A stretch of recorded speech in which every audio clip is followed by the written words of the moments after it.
पूना गाडगीळ आणि sons limited 1832 पासून। कोल्हापूरच्या नांदणी मठातील हत्तीणीला गावकऱ्यांकडून निरोप।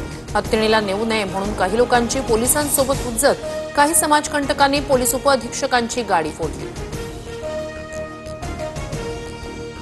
लोकसभेत ऑपरेशन सिंदूरवर चर्चा सुरू असतानाच श्रीनगरजवळ ऑपरेशन महादेव, पहलगाम हल्ल्यातील अतिरेकी मुसा सुलेमानीसह 2 अतिरेक्यांचा खात्मा, भारतीय सैन्याला मोठं यश।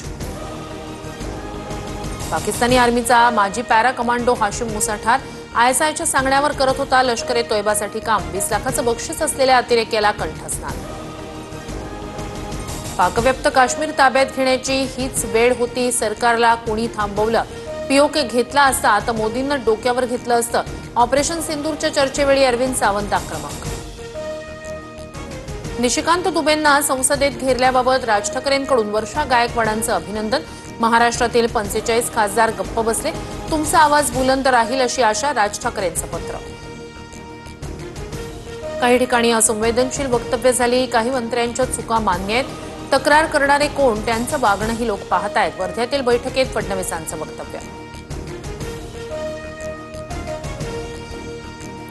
ठाकरेंच्या शिवसेनेच्या नेत्यांनी राज्यपालांची भेट घेतली। योगेश कदम, गिरीश महाजन, नितेश राणे आणि संजय शिरसाट यांच्या राजीनाम्याची मागणी।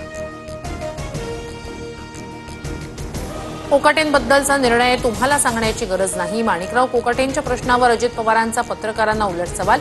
कोकाटे आणि अजित पवारांमध्ये भेट होण्याची शक्यता।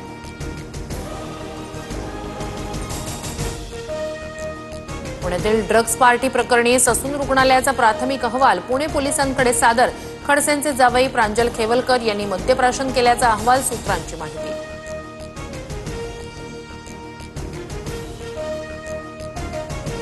नागपुरात बिअर बारमध्ये शासकीय फाईल घेऊन 3 व्यक्ती बसल्याचं समोर, अधिकारी गडचिरोली जिल्ह्यातील असल्याची माहिती। बावनकुळेंकडून 3 दिवसात कारवाईचं आश्वासन।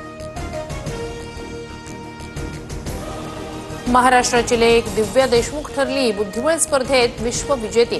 नागपूरच्या कन्येनं जॉर्जियातील महिला वर्ल्ड कप पटकावला, मुख्यमंत्री फडणवीसांकडूनही अभिनंदन। गोंदियात अवैध शस्त्रांची वाहतूक करणारा अटकेत, 2 गावठी पिस्तूल, 10 जिवंत काडतुसांसह एकाला अटक।